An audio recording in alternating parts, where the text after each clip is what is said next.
The media is pushing for war with China. Let's have a look. Hello everyone, Florian.Heise here, and welcome to another episode of HeiseSays.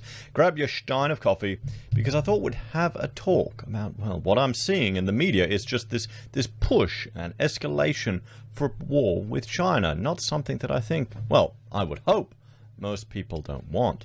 So let's start by having a look at, well, propaganda. What is propaganda? Now, the definition of it: information, especially of biased or misleading nature, used to promote a political cause or a point of view. Now, how much propaganda do you think we receive from the media these days? Just look at, well, Q&A for one thing. Look at the ABC. How much, if we're looking at this definition, biased or misleading nature, how much do you think is coming from the publicly funded, politically neutral ABC that would be deemed propaganda? I mean, how much would be coming from each news organization that would be deemed propaganda? Now, the problem is you're going to see everything that opposes your political position as potentially propaganda. So you kind of have to read through it a little bit. But just to keep that in mind, that's the definition. And I found a poster here, if you ride alone, you ride with Hitler. Join a car-sharing club today. It's as old as time immemorial. So let's have a look, with that appreciation of propaganda, let's look at, well, a contemporary example. And this is one I want to draw to everyone's attention. Because here in Queensland, when we had an election a few years ago, 2016, there was messages being sent out, text messages being sent out to people all throughout, certain electorates around the state. It was about privatizing Medicare. Mr. Turnbull's plans to privatize Medicare would take us down the road of no return. Time is running out to save Medicare. Do you remember that? Do you remember the fake? I mean, it's not even fake Medicare text. These are fake. This is propaganda designed to steer voters away from the coalition, from the Conservative government. And I remember standing there on election day, hearing an old lady go, "Oh, I don't want them to take my Medicare," and a Labour card hander at her, one of those spruikers, saying, "Oh yes, no, vote for us, we'll protect your Medicare." It was complete bunk. It was complete propaganda. And that's when I realized that political parties can't really be, well, you'd think it's misleading and deceptive conduct under the Trade Practices Act, wouldn't you? Because that's what it is. That's what propaganda is. How much of our political opinion is based on propaganda? And I would advocate that, let's say, people who think they are better than you are probably more inclined to use propaganda because for the greater good. We need to control the plebs. They need to be manipulated. The people probably know they're putting out fake propaganda, but it's for the greater good. We know they won't privatize Medicare, but we need to scare the masses into thinking that, so they vote a certain way. And it's not just on one side of politics, everyone. This is just an example which I found quite egregious, and which I saw playing out in front of me. There's nothing you could have said to that old granny. She thought Medicare was going to be privatized, and yet she had the same vote. So what are we seeing here? We're seeing in the media day after day at the moment, conflict with China, a high likelihood, says top Australian general from the Sydney Morning Herald. It feels like the drums of war are being mentioned, being talked about. The public are starting to get riled up. Leak of Australian commander's China comments fuels further talk of war from the South China Morning Post. More talk of war, from all sides. Could Taiwan be the conflict zone? Top Australian general warns of high likelihood of a war with China. Now, you've got to understand, I mean, is this just to drum up political support? Is it to get the people riled up? Is it for more funding for the military? For the military war machine? Military commander tells dark side about the threat from China. There's a threat, there's a dark side. I mean, one thing, if you look at some of the recruitment videos from the Chinese military and you compare them, and I did a video on this and you compare them to what the Australian military is putting out, it is a complete joke. There you have a military that emphasizes masculinity, service, and protecting your family and your children.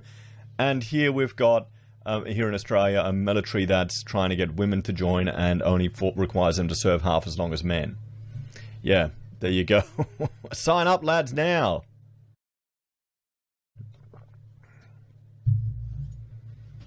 Stoking fears of war could serve China's goals. Australian policy needs rethink. And this is from the Guardian. Now, you've got to understand, even this, where they're critical of the talk of fear of war, it's more discussion. It's more on the mind of people. Now, have a look here. This is the Google trend, the interest over time of war and China.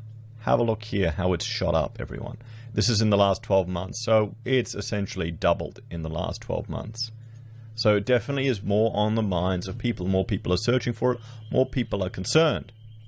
This is interest over time by region, and it's hottest in ACT, Darwin, Northern Territory pretty much is Darwin. Sorry, those of you who live there, but you know it's true. Hottest in Northern Territory because, Darwin and the port that is controlled by a Chinese corporation, which is pretty much Chinese government. Still, so you can understand. And then Tasmania, of all places. Why is everyone worried in Tasmania? Is it because you think we'll all flee to Tasmania? I mean, they'll just implement the good old Brisbane line again, will they? That's the bit of Australia we'll keep. You can have the rest. That's pretty much it. And this is showing you interest in Taiwan and just the search results coming out of Australia. So it hasn't really, it's picked up a little bit recently, jumped up a little bit, but it's not too far over trend. We'll have to see if this continues, if there's concern with that. Now, I asked a viewer poll. I said, would you support Australia in a military conflict with China, or would you protest? And these are, and I'm updating it now, these are the responses we got. And now I've gotten another 100 votes. So 40% said yes, service guarantees citizenship. So 40% would support Australia in a conflict with China. 27% said no, I would protest, peace not war. 5% said no, I would support China, and I'm not surprised with that. And that isn't only necessarily from Chinese Australians. I think a lot of Australians you've got over here of Chinese descent probably don't like the CCP, but you've got some Australians that are attracted to the CCP. Okay, I would not be surprised. I've heard it in conversation with people. And 27% are undecided depending on the conflict. Because think about it. I mean, if there was a call, everyone, for you to serve or for your children to serve, to fight for the glorious Australian nation, where if you're a white male, you're blamed for everything. We're the invaders of this glorious, apparently, here's what I heard yesterday. Patriarchy didn't exist for Aboriginal tribes before European settlers. I mean, this is the problem. And this isn't some quack idiot on Tumblr. That's from a politician in Parliament, political power. These are the people that have authority over us, that can lock us up, that can stop us leaving the country, that can steal our money under threat of force. This is the garbage they believe. They believe a nomadic culture living in one of the harshest parts of the world, surviving for a very long time, and all respect for that, didn't have patriarchy. Can anyone with any actual lived experience even believe that? I don't understand. But that's our politicians. So would you go to fight for that? Join a military where you have to serve twice as long as a man, where you're blamed for everything, where you're just taxed to the hilt, where you got no chance of affording a house. Maybe that's the only way to get housing cheaper here in Australia, if they blow up a bunch of it. So, yeah, I wonder how people are going to appreciate perhaps the decline in patriotic support here in Australia, considering how everything's been going. So let's have a look at some of your comments here. So Lindsay Williams said, war is old men talking and young men dying. The politicians create the mess, the citizens pay for it, not just with regards to war. Yeah, and that's fundamentally what it is. It's the normal people are going to die whenever there's a war. And in the end, does it really achieve anything? How the F does that work when Sydney is full of Chinese people? It's the same thing as how it worked when there were Germans in Australia and America and Asians, Japanese in America. It's the same thing. It works. You support your adopted country, or you're born here and you're part of this culture. That's how it works. Maybe a lot of Chinese don't want to be under the CCP. That's kind of why they got out of there. Mark it down on the file, Zhang, okay? It's the money laundering in war. Nothing to do with anything but loss of funds. That's my protest. Okay, full power block. WW2 never ended. They have been at war with us for the entire time and have infiltrated America, Australian, British, and Kiwi politics universities. We're in serious trouble this time. If we fail, it's likely we would be used as organ donors. Okay, so full power is a little worried. But technically, China were part of the Allies, guys, in World War II. Stephen Smith. The modern woman can go and fight the next one themselves. They have superior weapons. Nukes, nag nukes, unrealistic expectation attacks are my favorite. We can do anything men can do. Oh, nag nukes. Okay, he's talking about women. So, ladies, WW3 is on you. I'll go camping somewhere in the outback in the meantime. Well, yeah, I mean, honestly, that puppy. That will be 15 minutes. China would never get back. MMD. I support the right to bear arms for self-defense, not the right to start wars with other people's blood. Rock hard vinyl. There's no China. The world is under full control. Oh, well, then you don't need to worry, mate, if you believe that. This is the thing.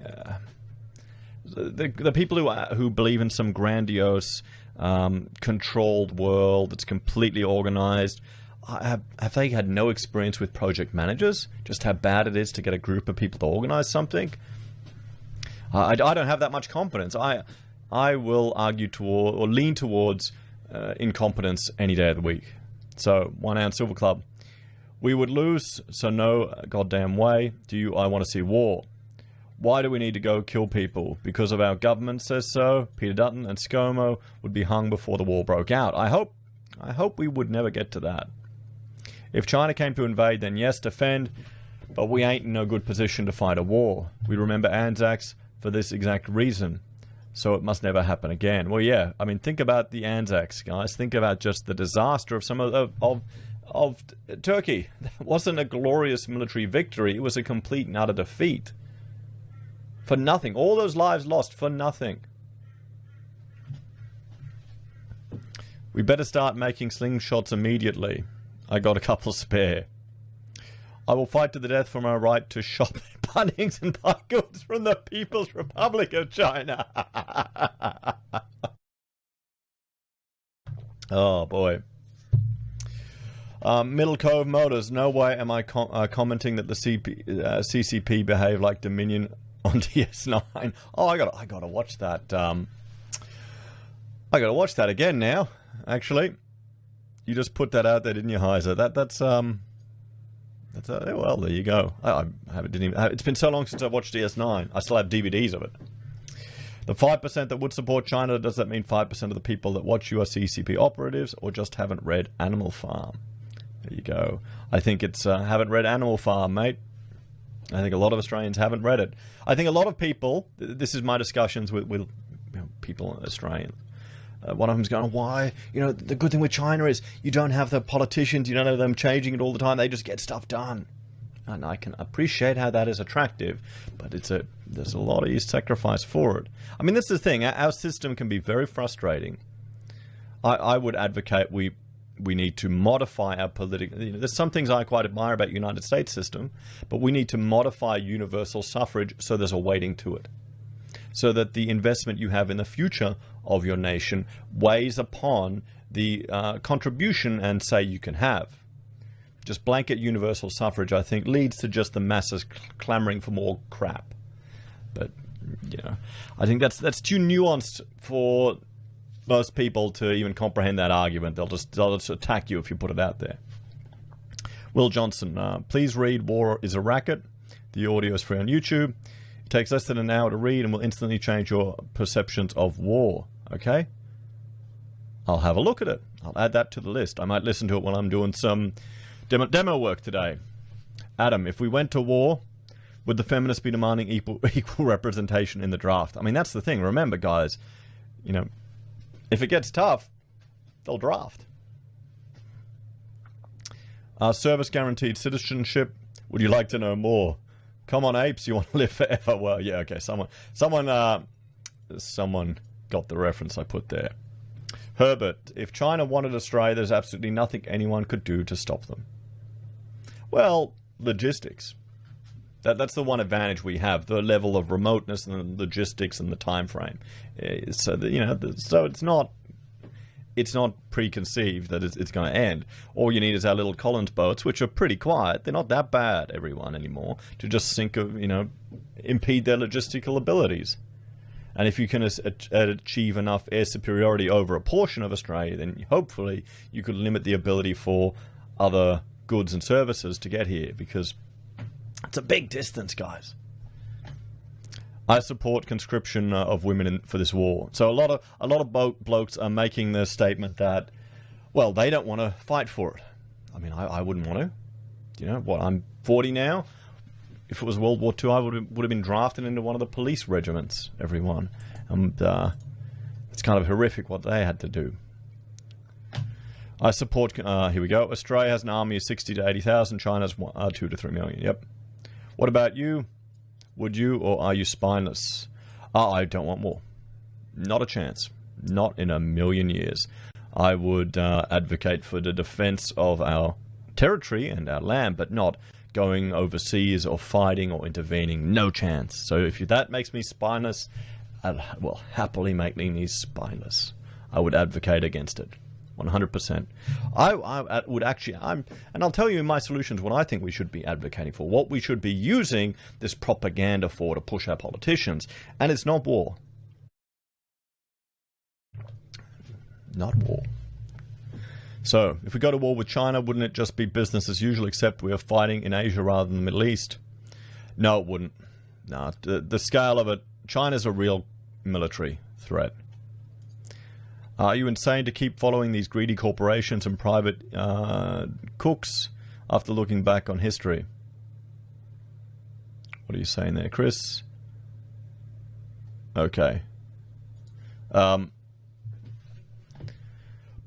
I never understand why you'd want to go to war for men in suits. They have too much propaganda about China in the West. It's all about Western hegemony. I actually support China on this one. There you go. I mean, because how much are we seeing? I mentioned about propaganda. How much are we seeing in the media that we can even verify? I mean, look at different organizations that are completely obliterated in the media. You look at the Proud Boys that are called racists, all of this, one thing or after the other, and it's like a black man running it. I mean, it's ludicrous. The media can shape people's opinion. We're seeing that there. They can create fear. We've seen that happen in the last year. How much fear there is. People are restricting their freedoms. They're happily dobbing others in for not covering themselves when the risk is just so low. They're putting face nappies, as I call them, on their children.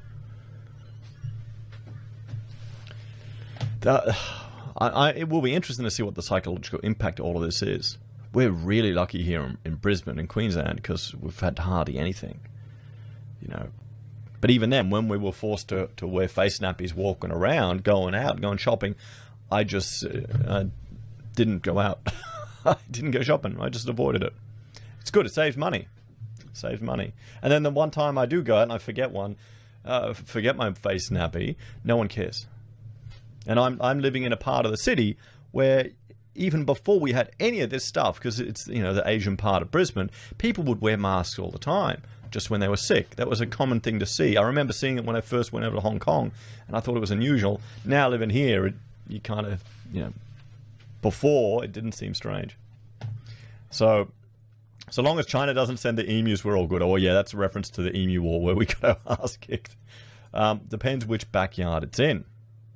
So ADF uniforms and most likely many components of their vehicles and other equipment are made in China. Darwin Port is owned by China. How much of our farmland? Yeah, but see, this is the thing. A company owning something doesn't mean they actually take it up and move it around. You want the port, you get the port. You send a jeep full of, SAS soldiers, or even just the local coppers will rock up there and secure that asset in case of military. So I'm not too worried about that.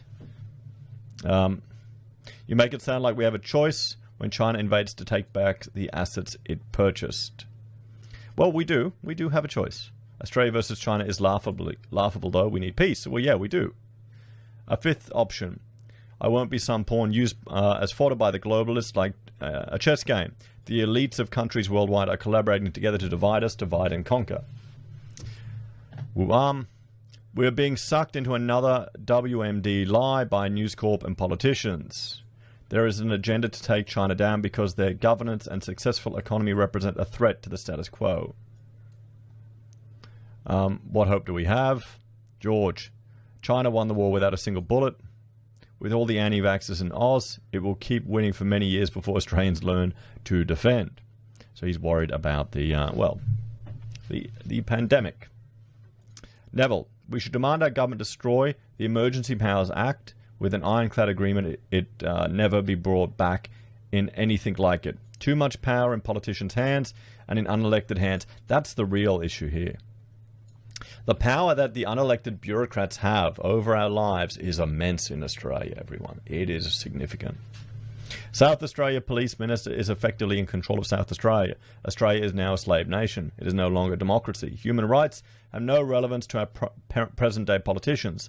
Fallen soldiers from past wars couldn't even get an Anzac Day parade in some parts of Australia. A football match of 75,000 was thought to be more important than the ultimate sacrifice of Australian servicemen and women. Australians should have also demanded the appalling laws be repealed and provide immunity to foreign foes who commit crimes in Australia in the line of duty. Yes, I'll remember when that came in, everyone. Remember when that came in? These politicians need to be kitted up for war and put in the front line. Oh, yes. Rahul, if it was a defensive war protecting our mainland or our allies' mainland, then absolutely yes. But if it is an invasion or preemptive strike, then no. Everyone is an expert these days in everything. Well, that's the power of Twitter, mate. It makes everyone a genius. Nadine, why fight and die in a war for a country that hates me because I'm a white male? There you go. Even if China took over, it'd be a different hand I pay taxes to. You probably might have more freedom in some regards, everyone. You wouldn't have to worry about based woke garbage. You may have to learn, Mandarin, though. You may have to learn another language. My father had to learn Russian when the Soviets controlled the East. So, I don't think he remembered much. I'll do whatever it takes to ensure my children enjoy the same freedom as I do. And there are a few people here saying, yeah, maybe not. I would join the military and need to go to the senior officers. So why is it always about us? This is about them and what China is doing.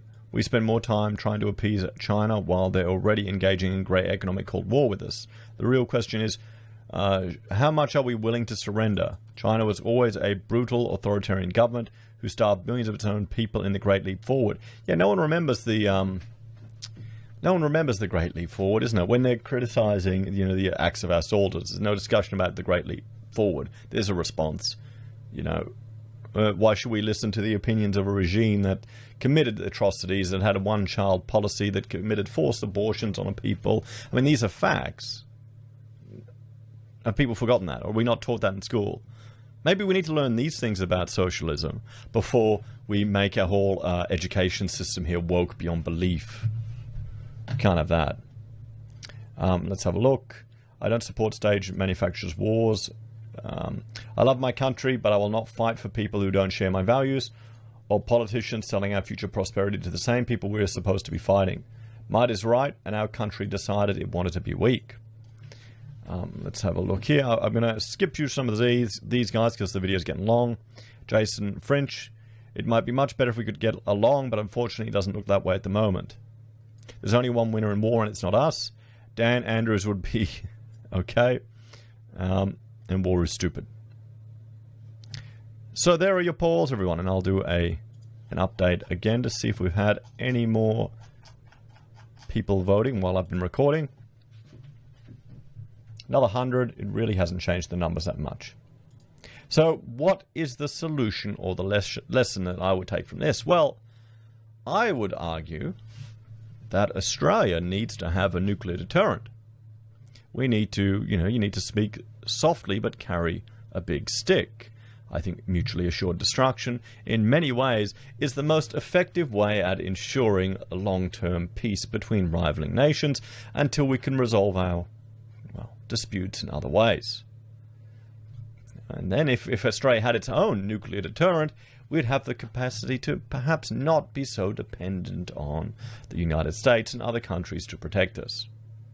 What do you reckon, everyone? That could lead then there'd be, hopefully, I can't see it happening with the Greens, hopefully more of a push for a nuclear industry here in Australia, and we could actually offset all that horrible carbon we're putting in the atmosphere because we're exporting coal. I would say war should be avoided because in the end it's the normal people who suffer, everyone. Visit Dresden, see the remains. Still, if you're going through Germany, you see the bullet holes in all the buildings. It leaves a scar on a country and a people. It's not something we need. What do you think? Thank you all for watching. Like, share, subscribe to the channel. Let me know your thoughts and opinions on this one in the comments down below.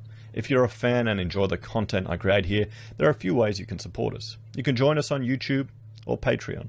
You can support us using our affiliate links at Amazon, eBay, Independent Reserve, or AussieBroadband. You can buy or sign up for SelfWealth, where you'll get 5 free share trades, and I'll get them too. Or sign up for Stake, and when you fund your account, we each get 1 free share. I think there's a 2% chance at getting a Nike share. You can also buy a merch from HeiseSays. We have pocket squares, or you can get cups and coffee cups from Teespring. You can use Gold Pass from the Perth Mint or support us via PayPal. Take care, everyone. Have a great day. I'll see you in the next episode. Bye for now.